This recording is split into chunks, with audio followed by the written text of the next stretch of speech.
This is a trigger warning for the following episode since we speak about mental health, so we will be speaking about some sensitive topics. This is also a disclaimer that we use some dark humour and bad words as well, so if this is not the podcast for you, you can scroll on, but if this sounds good to you, come in. So, it sounds as if there's a helicopter in the room, but it's not, it's a fan because it's about 1,000,000 degrees. So thank you so much for coming up in this crazy weather. I don't know what's going on. There's people dying in the streets. There's drought happening, but you've come the whole way up for this podcast, and I really appreciate it. Thanks, so, Jenna.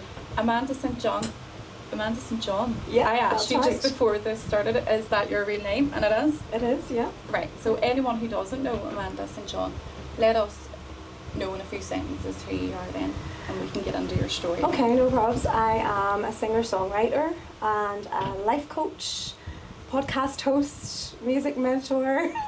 There's about 10 titles there. But yeah, I'm from County Antrim, the Glens of Antrim. And it's fab being in Derry today on the warmest day on the history of the year. And forever, I think. This is going to go down in the history books this day, I feel. I know. I was saying to you, I've been out all day and it's like I feel like the makeup's like dripping down my face. It's like, can you sweat from your elbows? Because like I am. I feel like the knees especially, yeah, it's like everywhere. So you reached out to me a few months ago now? A few weeks ago. Yeah. And we actually have a really similar story, which is quite scary. And then I just told you as well, we look a bit alike, which is even scarier. So let's get into your story then. We'll take it back to secondary school. Mm-hmm. It's kind of, I love starting in secondary school because that's whenever everyone is trying to figure out who the hell they are, if they're lucky enough at that age to find out who the hell they are. Yeah. So how was secondary school for you? I hated secondary school. Yeah, I just had really, really low self-esteem, didn't really have good friends, never really made friends with girls. Right. Was bullied in primary school, so I think that really impacted my confidence, and I went into secondary school with that low self-esteem, and I really struggled through school, Jenna. And outwardly, people wouldn't have known this. Like I bumped into a guy from school there that I hadn't seen in maybe 25 years, and I was saying that to him, and he was like, "You would never have known." That's crazy. So and I think a lot of people present well, but internally there's like low self-worth and really negative inner chatter, and so I really struggled with my mental health all through my teens. Didn't even know, if I'm really honest, didn't know if I wanted to live when I was like 16, 17. I was like, it's too hard. Aye. And as you say, you're trying to work, you're not a child anymore, you're coming into your adult years, you're trying to work out what's it all about, who am I, where's my place in the world? Yeah. And I really struggled. I feel a connection there already with you, because around that age, for me, I felt the exact same way. Yeah. I was like, I can't live like this, why am I thinking like this? Yeah. My friends seem to be sailing through life, I seem to struggle a bit, but back then, people would have looked at me as popular maybe. Yeah. And I was like, no, I was a weirdo. I was in my mind, though, this was me. I was my biggest bully. I was bullied as well, but I was my biggest bully. Yeah, well, that's what happens. You become that internal chatter, lives rent free in your head, and then you become your own biggest bully with the negative inner dialogue. Yeah. Around that time then, 16, 17, when you were at your mentally lowest then, what did you do in terms of help? Were you able to speak to your parents about it, or did you get any professional help or anything like that? I actually did get professional help, so I did. Heavily drugged. Oh God, from that age. Psychotherapist, everything. Aye. But I actually took meningitis when I was 17, so it's almost like, it was like a wee test from the universe, like, do you really want to die? Yes. So it was a bit of a wake-up call, but then after that, I took like post-chronic or post-viral fatigue, and I'd like ME, they would have called it back then, and it just wasn't getting, and I went from being like super sporty, playing sports like 5-6 nights a week, to not being able to walk, and they kept saying it was mental, and I was like, I can't even walk, and I'm a super fit, sporty person. So I think almost like that was my, like, are you sure you want to die? And then I had to start like looking at the internal stuff. Right, okay. But I didn't feel heard. I don't think I had gorgeous parents and a lovely family, but they just didn't know how to deal with your emotional. I was always, like, 3 brothers, and I was always like too emotional and talk too much and too sensitive. And I just think our that generation, nobody in Ireland really knew how to deal with emotions, and nobody knew about emotional regulation, and so No, that again, that's for me, because the same thing happened at the same age. But again, I kind of, so I have 3 sisters, so it's all girls, and I've always been like the, I don't know, what would you say, the most unlucky health wise. Like I was always sick. I was always like, I thought I had depression, but I was just an unhappy marriage. I wasn't depressed. I was very miserable. We're laughing about it now. Trauma. Hindsight. So there was a stage when I was 16, and I did have to go on to like psychiatric hospital, and I remember the social worker becoming involved, my mummy being like, she's okay, she's alright, no, she just had a bad day, and I was like, this has been going on for weeks, what are you on about? But it's kind of that generation of shush, and you'll be grand, you'll get over it. But where nowadays we're obviously talking about it, we're so openly talking about it as well, and I feel like maybe me and you as parents now will be a lot more open and understanding if our child comes to us with some kind of mental health problem. Like I don't think I could ever have turned around and said, I feel a wee bit mentally low today, back then, but now I can. But you didn't even know what it was. It was just like we were raised to suck it up, get on with it, suck it up. It's like we didn't even know that, you had bad mental health. It's just like, I'm not feeling very good, because there was so little spoken about it. That now, although I don't like social media a lot, it does have its pros in terms of a lot of learning in that. So children watching will relate to someone who's going through something, and they'll feel less alone. So I do love that part of social media, and we obviously didn't have that. You probably had a Nokia 360 as well, did you? I didn't have one of those times about 21. Oh, right, okay. I think the internet existed when it was only developed when we were late teens. We didn't have anything. There wasn't. Was there Google? I can't remember. Google was just when I was late teens. But there's pros and cons to that too, because when I was getting bullied, I'm so glad that I could go home and I was free. Yes. So whereas now that continues on through the night, and the children aren't safe, they're never safe. That's when they have their phones. What, you have a daughter? I do. She's 17. Oh, she's 17? Yeah, she's nearly 18. Oh my god, amazing. I didn't know she was that old. I thought she was like my son's age. I don't know why. I just think me and you's the same person. So I just assumed that she was... I am not you, Jenna. No. I want to be like you. I still want to be like you. Sorry, can we jump back? You mentioned you have meningitis. Yeah. So what happened? What did that look like? What happened there? I just took sick really quickly. I was in Ballymena one day, and I was just after my GCSEs, so I really struggled through my GCSEs. I remember falling asleep in the middle of exams, having chronic headaches, and literally in the middle of an exam falling asleep. And then about 2 days after my last exam, I was in Ballymena, and I got the bus home, and within about I just wasn't feeling well, flu-like symptoms. It was in summer. And within an hour, I couldn't hold my head up, I couldn't see, somebody had to help me walk from the bus to the house, which was like a 1 minute walk. Somebody had to help me walk. Oh my god. So it came on so quickly. And then, so you be hospitalised then for how long? I was hospitalised for about a week. Right, so the first day, so I say I've had two near-death experiences. We'll get to the second one. Yeah. But the nurses told me that first night was really hit or miss. They didn't know whether I was going to make it. My temperature was so high they couldn't get it regulated. I was, So that was kind of your first, as you say, your wake-up call. Yeah. It was kind of like a bit of karma, maybe. Yeah. Like, do you want to die? Yeah, do sure. you want to want one more go? We'll give you one more go, but they actually give you 2. Yeah, I obviously didn't listen enough the first time. So after going through something as traumatic as that, you almost lose your life when you're so young. You decide then, I actually do want to live, and you go on a personal development journey then at this age, is it? Around? No, I suppose I've always been very curious. I've always been a real deep thinker and very sensitive and very creative. But then I thought that when I was an adult it would get easier. And then I remember getting to 26 and going, is this it? I couldn't wait to be an adult. And I've done everything they said I should do. I got the education, and I got the job, and I have the nice boyfriend, and I've travelled loads.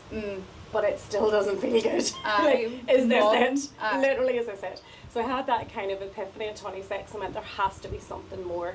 This can't be the end. This can't be the goal.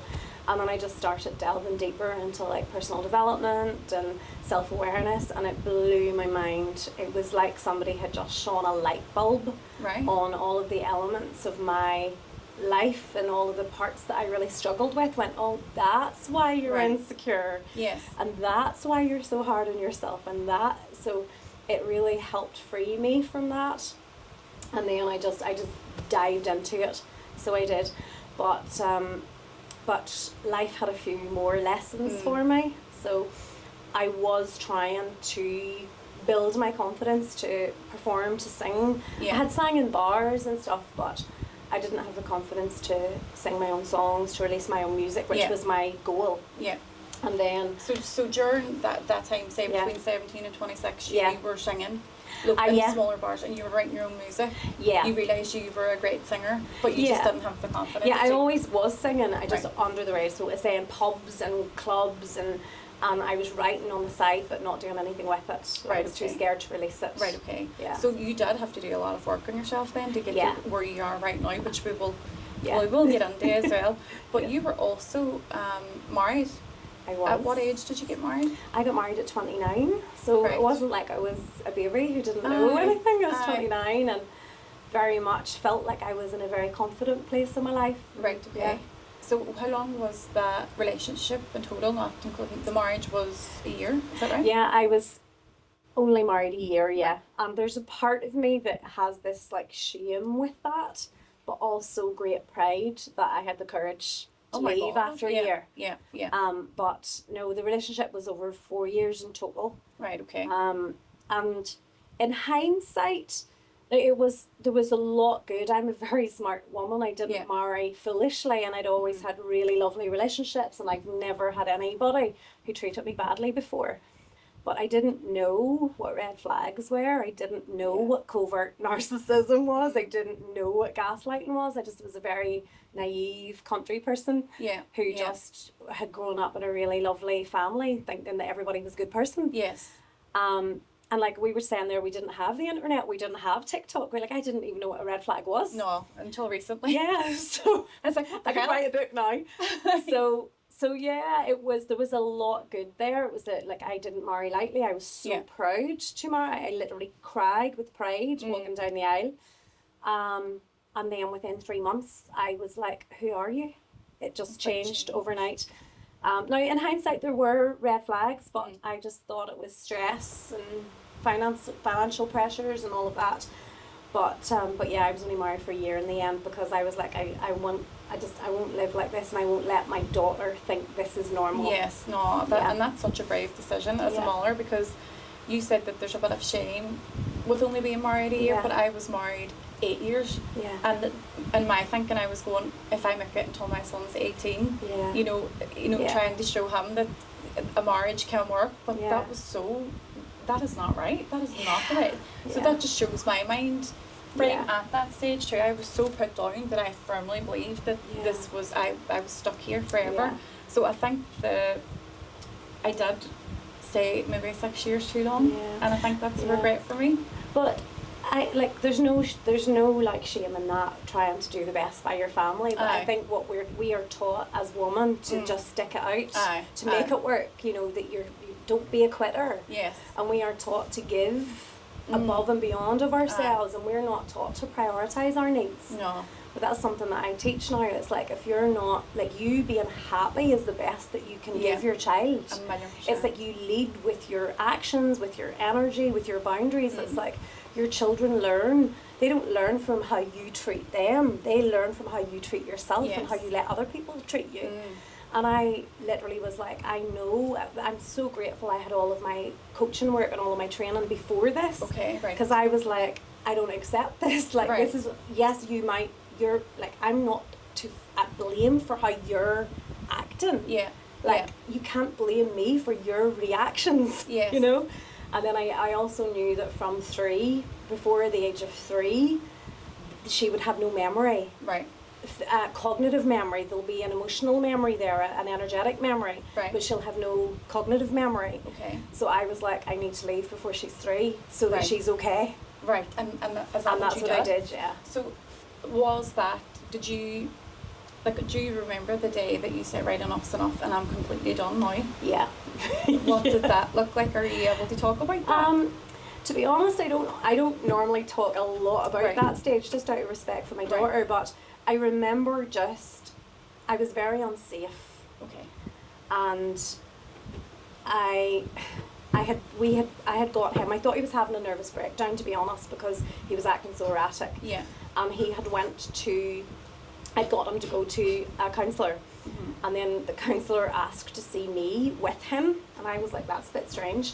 Right. And then he asked to see me on his own, or on my own, sorry. Yeah. So whenever I saw him on my own, he was like, look, I can't give away any information because of client confidentiality, but I have a duty of care to warn you that you're in danger and you need to be careful.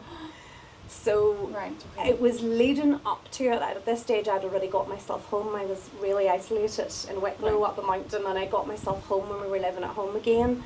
And it was like stages. It was nearly like manipulating I knew it had to be strategized. Right, okay. I couldn't just leave. I knew I had to create safety there. So I was already creating my exit plan, and then the counsellor said that, and I was like, it was just like, what? Because there's still a part of you that is gaslit so badly that it's all in your head, and you're reading into it too much, and then I knew I wasn't. Yes. But then when an actual professional says you are in danger, it's like such a wake up call. Again, another wake up call. Yeah. But and then there was a few things happened then even on the way home from that, because he obviously knew that his ruse was falling apart. There was really erratic, very unsafe, like threatening behaviour. Right, okay. And then I was like, I'm not safe and my daughter's not safe, and I need to leave now before something really bad happens. So that was the final decision then. You have a child that's only 3 at this stage? Yeah. Not even, just she was about 2.5, So what is it like then trying to rebuild your life after leaving that such a scary wake-up call, we'll call that one, with a young child? It's hard to put into words. Like, I lived in fear. There was a lot more come out, and like his family had warned me, and there was lots of stuff that came out about his history that I wasn't aware of. Right. And I lived in fear. I literally lived in fear for years, and I told you I had left the village life. Yes. And I couldn't wait to like move and enjoy the life. Like, the world is bigger, but then I needed the eyes of the village became very comforting when in that stage. So it was really tough. I think my nervous system was just like hyper vigilant constantly, looking over my shoulder constantly, really conscious of like dropping Sophia off at clubs, and you know, there was just that constant threat of I don't know what's happening here. I get that too, but did you ever have to be in contact with him for your daughter or anything like that, or? There was a little of that, but there was like non-molestation, like, you know, restraining orders and stuff in place, but there's been no contact now since she's been 7. It got very bad, and there's been 0 contact since she was 7. So there's a lot happened. So you're very much a single mother then? Now I'm very lucky I have my mum and dad, but I often say, like, if I didn't have good family, I was in real trouble, Jenna. Like, I really struggled financially. I remember seeing an interview with J.K. Rowling, and she was the same age as me, with a toddler rebuilding after abuse, and she was on her own, and she said that she was as poor as she could physically be in modern day Britain without being homeless, and I was like, that is literally me. If I didn't have my dad's to go and stay, I was under so much trouble, and there was a lot of financial abuse, and so it was a real struggle. But I was determined. I just was like, I will not let one person ruin my experience of life. And if I let him break me, then he wins. And I knew I had too much to give, and I knew it was all part of the plan to push me forward. And it was like, it's just another bully. I've been bullied in primary school, I've been bullied in secondary school, I was bullied in a workplace. It's just another bully. And he is probably the perfect person for me to start to break the cycle, to learn self-esteem, to learn my worth. So maybe it's all perfect, and I just kept leaning into that rather than leaning into the victim frame. I would have described when I finally did get the chance to leave my marriage, for the first 6 months after that, I would say every day getting up, I would nearly have to put on battle gear, because every single day was a battle, and it was constant and it was never ending. And I'm not sure about you, but non-molestation orders were useless. He was finding ways around them legally, and there was nothing that could be done, so they were useless, and I never felt protected, no matter what. But I do have to say, he is a great daddy. You know, my son loves him, so that's all you ever want, isn't it? Good. You're very lucky. I am. You know, I can complain. You're very lucky. I did not have that. No, my son's away now Thursday, Friday and Saturday, and my friends and sisters are like, "Oh, you're so lucky," and I'm like, I would love my son 7 days a week, but I am lucky and grateful, you know, that he is away with his daddy, and you know, he has that bond. But that doesn't mean I can't say he was a horrible husband, because he was. But he's a good daddy. But it's really lovely that you can acknowledge that he's a good dad, and you can acknowledge that, like, this, allow your son to have that relationship. My God, That's really. Really, I couldn't hold my son away from as he loved his daddy. There's no way, and I wouldn't. He would. I'm not sure if it would do it the other way about, but thank God we didn't get to that stage.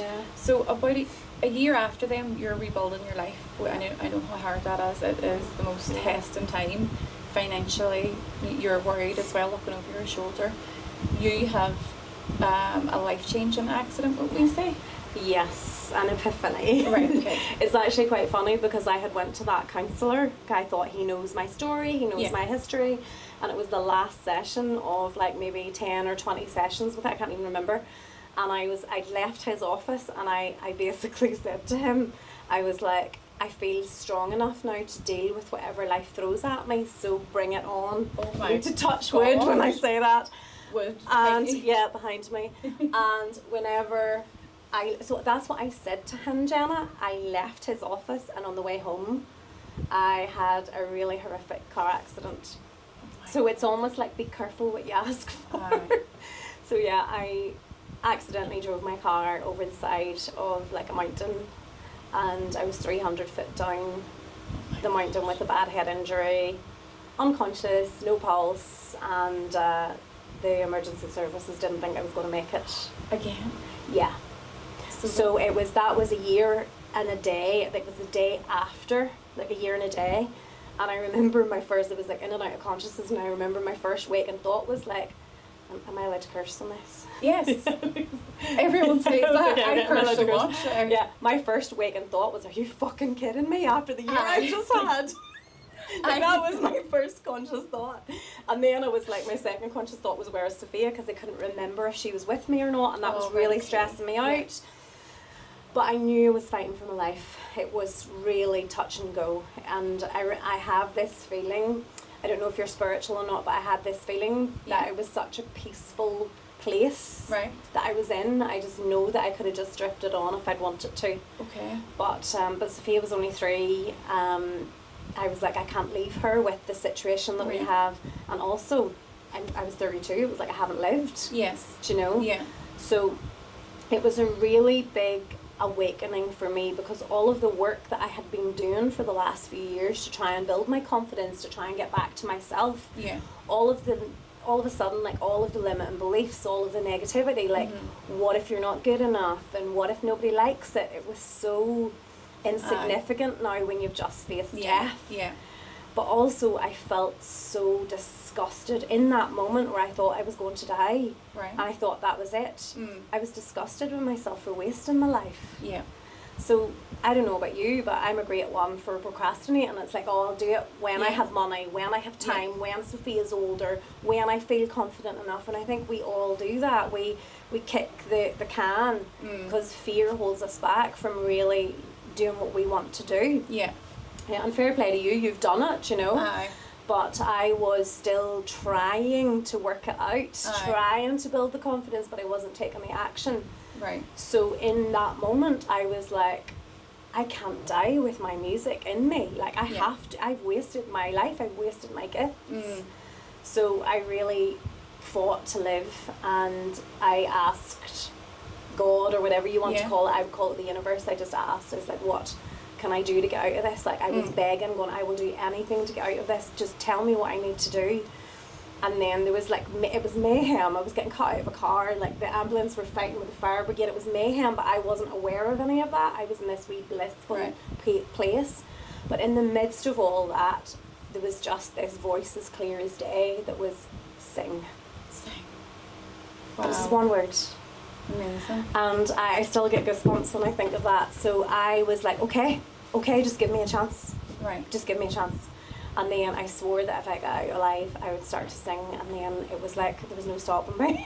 It was like the floodgates had opened or something. So did you spend time recovering in hospital? Like what were your injuries after this car accident? Yeah, it was actually quite miraculous. So once the brain swelling went down, I had a brain injury, and once the brain swelling went down, there was no lasting damage, which I was so lucky. Yeah. But so it was all very minor injuries. I had like a broken cheekbone was the only break. This arm was really damaged, just muscles and ligaments. But the main injury was my pelvis was like 2 inches out of its socket. So like all of my back, the muscles and ligaments and everything were just out of disjointed. Yeah, just so I was in a lot of pain. Like there was a lot of headaches and a lot of back pain. But I actually can't remember that. It must be a blur, or maybe it was just the fighting spirit kicked in. But I was in hospital for about a week, and then I was in bed probably for about a month. I was probably about a month in bed. But I couldn't. I'm self-employed. I'm a single parent. I literally had to get back in the car and drive and work around the country and work again. Because I'm self-employed. I'm a single parent. I gotta do this. Yeah. Again, reading your story and hearing your story, I'm sitting thinking, yes, that's me. That's me again. It's so similar. That's me again. But when obviously I was told that I would likely never walk again, that was my first thought, was like, what do you mean? Like, I am only single like this many months after being in this 15-year relationship, and like, what do you mean? Like, no, I'm not done my life yet. And, like, I had this bucket list of things that I had always wanted to do, but like you had said, I was too tired, or I just couldn't have been bothered that day, or Dana was too young and get to it. But see, on that hospital bed, I did. Now I'm not holy. I wouldn't say holy or religious. A wee bit spiritual. I believe in Sister Claire, and I'll tell you why.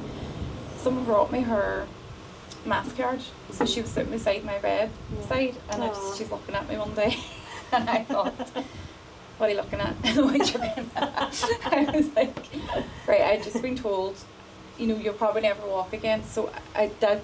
Maybe I was going out of my mind, I don't know. And I was like, if you help me walk again, I will help people. I don't know what I meant by that.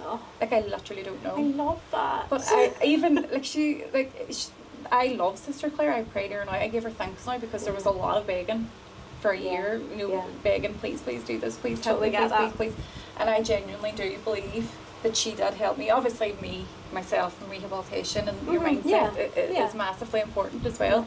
But how do you go from being told you'll probably never walk again to walking with a lump? But I mean, I'm loving. So the main point of that was, I wrote a bucket list whenever I was in, and it was called When I Start Walking Again. And I have ticked off so many things on that list. There's your book. In the past 2 years. I swear to God, that is your title of your book. So you have to write that. In 2022, Amanda, I wouldn't have went to the corner shop. I didn't have the confidence to go. Then when I broke my back, I couldn't physically go. I was paralysed. So then now, if you look at my Instagram, I was in Dubai in April, just me and my son. Now, it was hell get there, I have a spinal cord injury. It's very, very sore. But I try not, I always think, Jenna, remember you were paralysed? A bit of pain, get through it, you'll be grand. And we had the most amazing time, and me and my son make the most amazing memories. And it's because, like you, we have faced almost, I don't know if mine was death, but it was more or less like the end of life as you know it, as I knew it. And you'd be just so grateful for every day.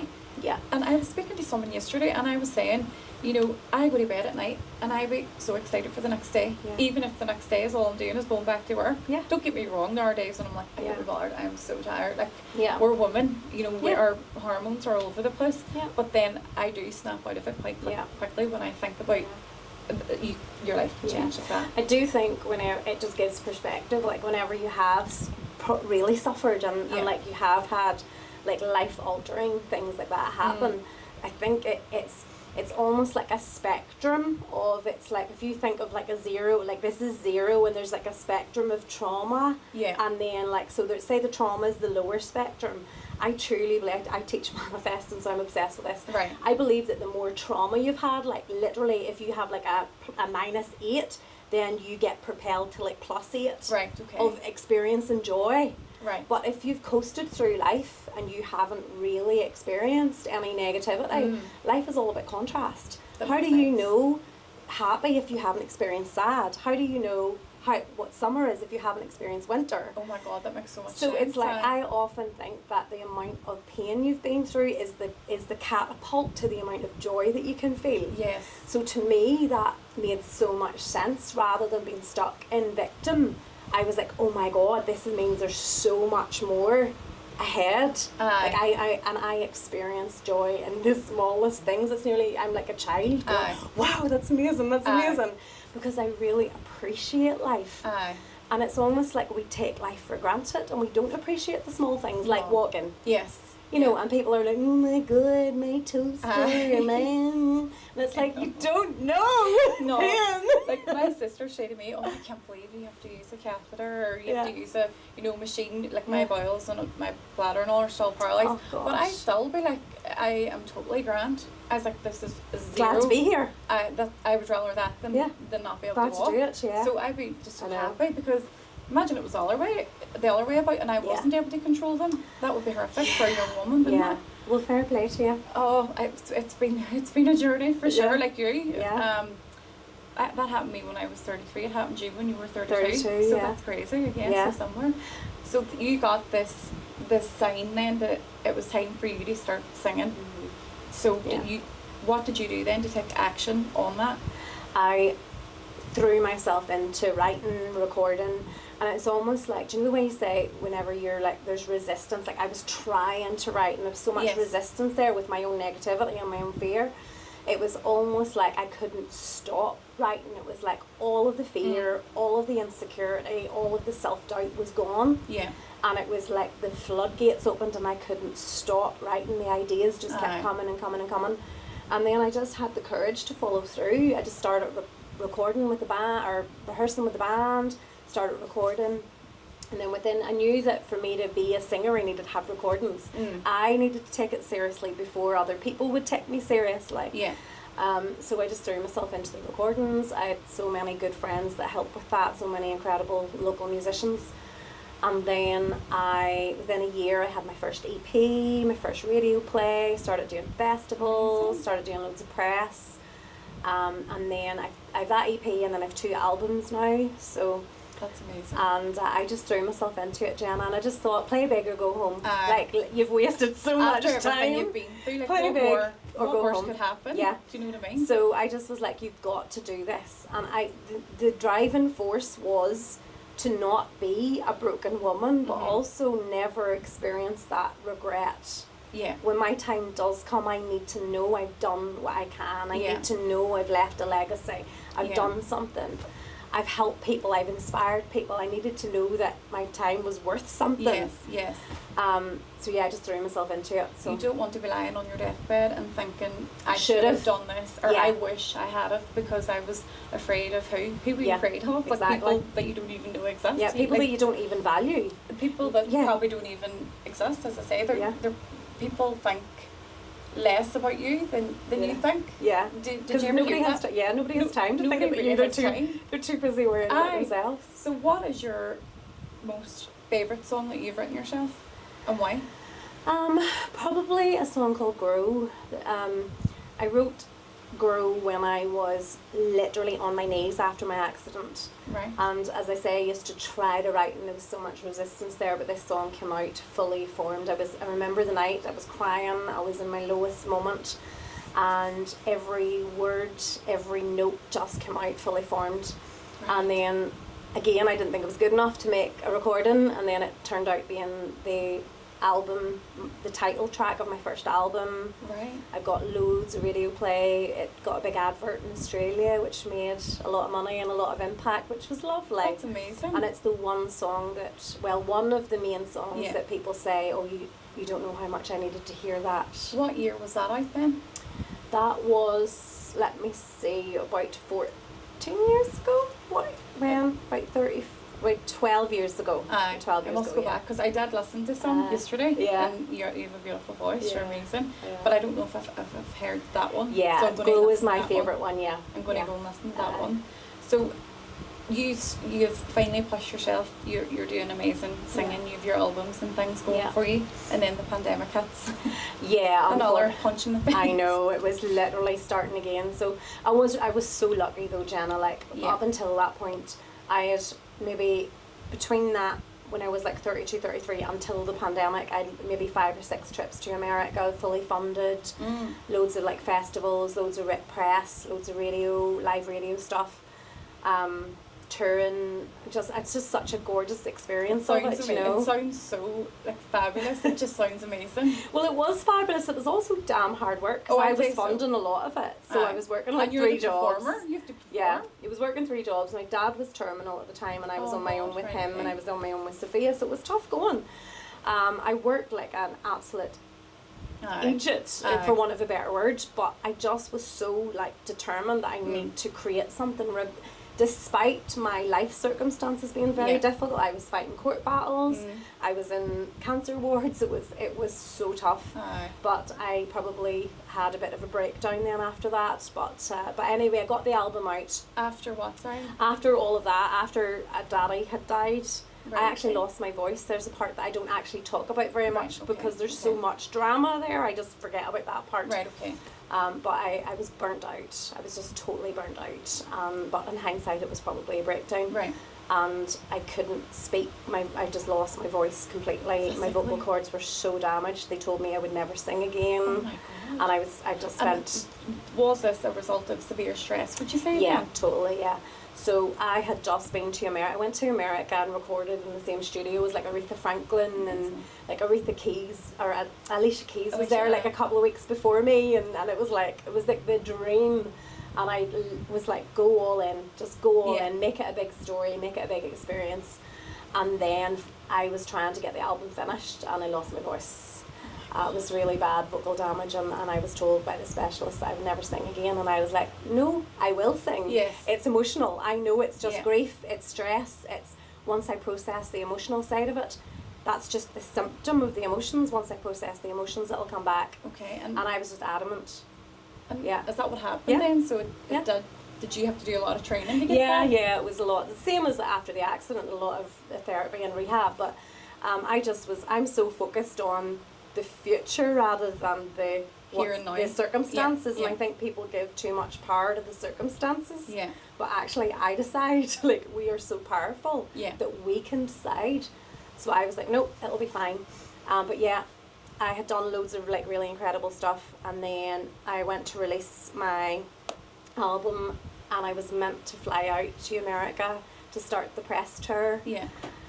The week that the world shut down, and then I like literally everything was cancelled, and I lost everything. So it was a massive investment, time, money, energy, and then so it was devastating. See, when the timing. We talk about the pandemic, we don't hear about people like yourself, the amount of money that you've lost or have been through. We've heard about people who have been laid off but still paid their wage. Yeah. But there were so many people. You think of the whole entertainment industry and different industries. Some industries really thrived. Yeah. But there was a lot of people that went, like myself, went from 3 jobs to 0, like freelance. The whole entertainment's like there's like 70,000 people or something in Northern Ireland that literally their salaries were wiped out overnight. So it was real, and again, single parent. I had just rebuilt financially after, so I had to start again from scratch at 42 again. Yeah. So you couldn't gig anymore. You couldn't do your singing publicly anymore. You decide then to start coaching. Is that right? Is this a timeline right? Yeah, the timeline's right. Yeah. So I was going online, and I was doing like online gigs every week to try and like I had my album release, and I was trying to keep the energy flowing and put my time into something of value. And I'm a big believer in like just asking for what's the next best thing, and I just kept thinking, like, how can I be of service? Like, I have too many skills, I'm too intelligent, I've worked too hard to be sitting here waiting for the phone to ring, or sitting here waiting for the world to go back to normal. And I don't think anybody realised how long it would be. No. Do you know, so all of the gigs were gone, but then I did a lot of teaching, freelance teaching and workshops, and with personal development, and all of that was gone. Right. And then in that space, the online coaching and online teaching and workshops started to build. Right. And I just was like, well, do you know something? People need positivity now as much as anything else, like more than anything. So I was like, I'd always done the coaching in the background, like under the radar, and then I was like, look, there's a business here, and there is something that I love and that people need, and then I just launched my coaching business then. What do you call that? It's called A Created Life. Right. So it's, I suppose, the creative side of me. We're all creative, but I'm very much of the mindset that you can create your life in your terms. You don't have to be a victim of the government or your circumstances or your past. You can create your life on your terms. And this is something you're still doing to this day. Yeah. So is it only women then? It's mostly, I do a lot of workshops, so I do, which is man and woman, but I do a lot of like retreats and events and one-to-one. I do one-to-one coaching, men come to me, but what I was finding was on like events and retreats and the group courses, I run a lot of group courses, there was maybe like 1 man and 10 women, and there was just, the energy was just totally, it was just a bit of a weird thing. And it just naturally progressed that it just felt better to coach women. And then if I think about my journey, I think a woman's struggles are different than a man's, and I struggled so much with my own side of things. I thought, no, my ideal client would be somebody who's went through similar. Yes. You've walked the walk. Yeah. You're able to be so, a good mentor for someone. Yeah, then. totally. So it naturally became like mostly women, but I still do like corporate and things, like I do like corporate workshops for men and women as well. So the workshops, are they like inspirational empowerment things? Yeah, everything around confidence, self-esteem, public speaking, manifesting, lots of stuff like that. And I run some programs called Empowerment Through Music as well, so I use the music and with the empowerment, so it's a beautiful, like using both things, and I go into schools, nursing homes, young juveniles prison. That's amazing. So it's like, there's a lot of gorgeous work there. That's amazing. And considering when you look back, you had no confidence, you had no self-worth, you had low self-esteem.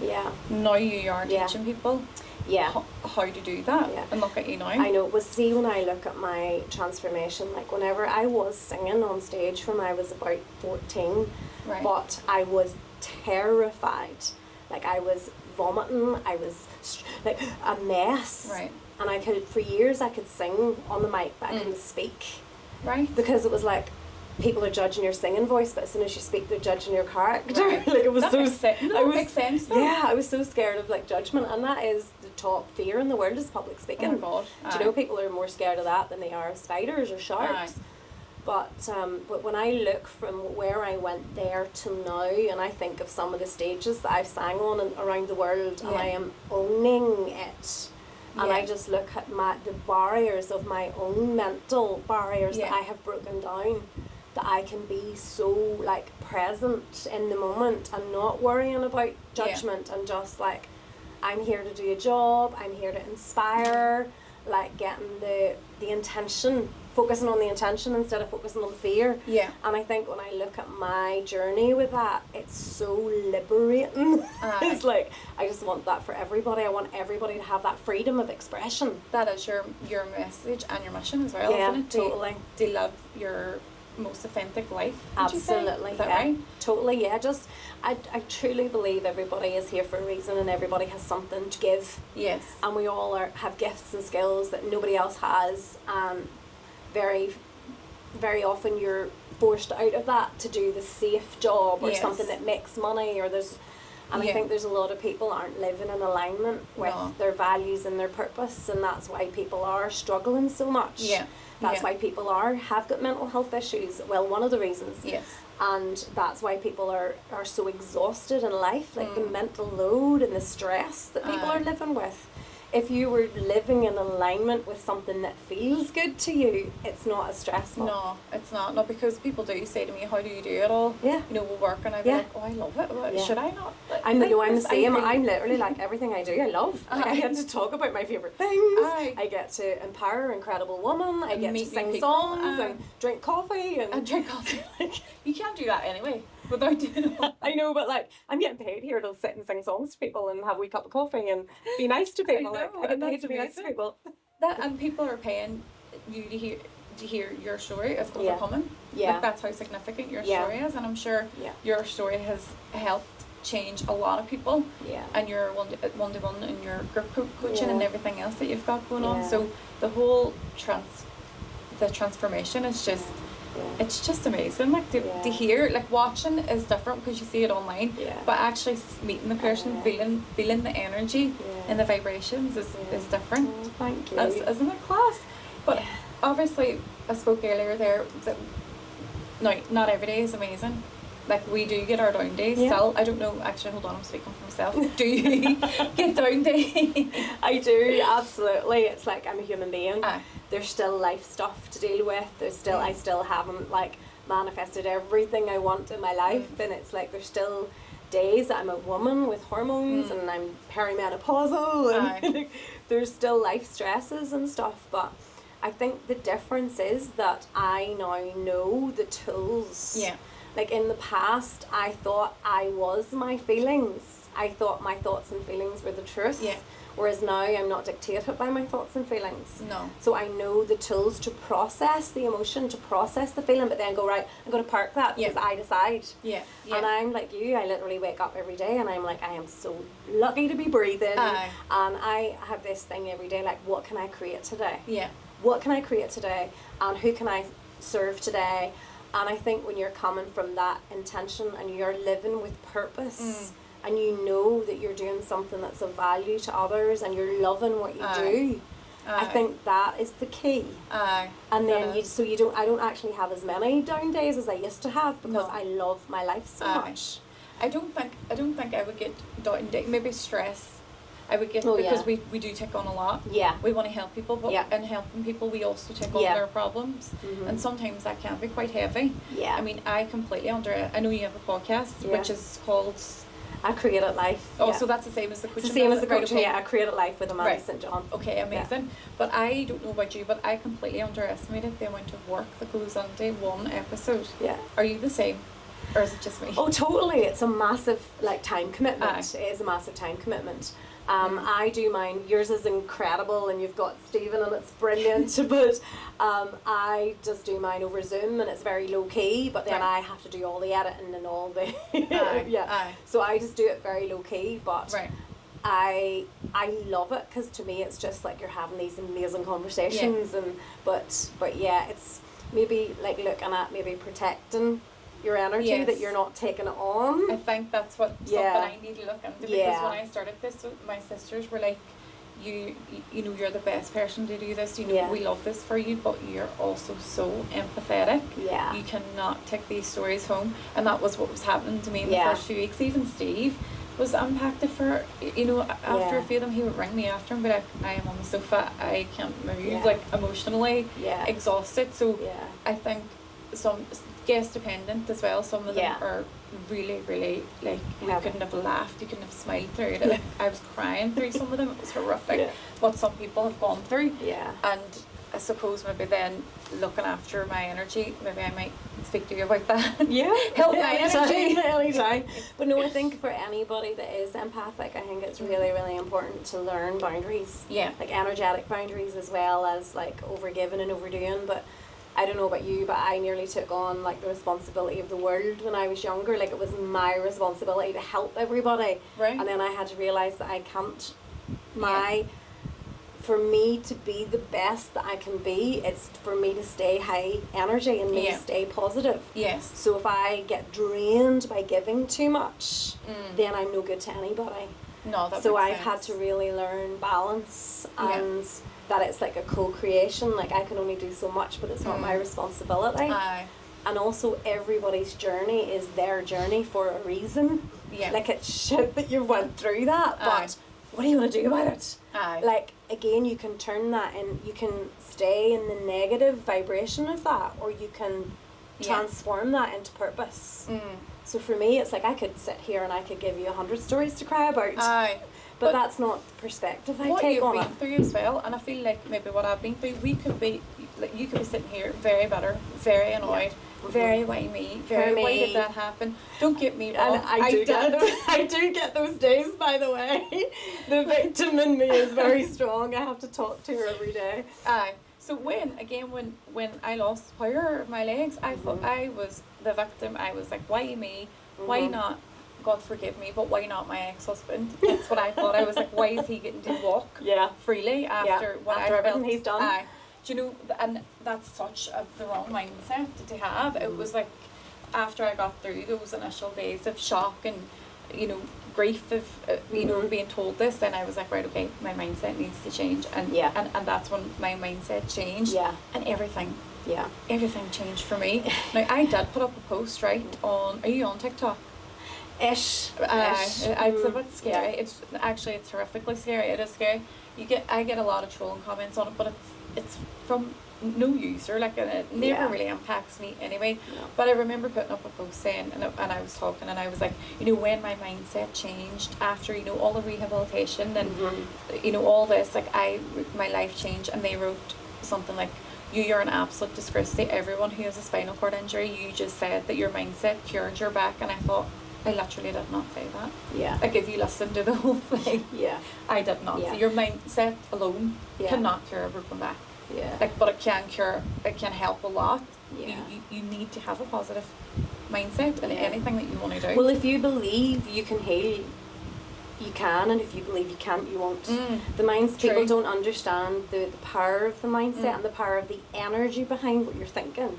And there is science, and I will literally, this is very controversial, but I have come back from meningitis, from ME, from a near-death experience, from losing my voice. I have done this. I've cured myself of depression and anxiety. It's not like I'm talking from no experience, and also from lots of research. There is a science called ontology, and it is like the emotional attachment to illnesses. And there is a whole science around this. It's like negative, childhood trauma and negative experiences manifest as dis-ease in your body. So the likes of depression, or the likes of anything that happens, it's never an accident. Maybe it is your energy is out of alignment, and then something happens to get you back in alignment.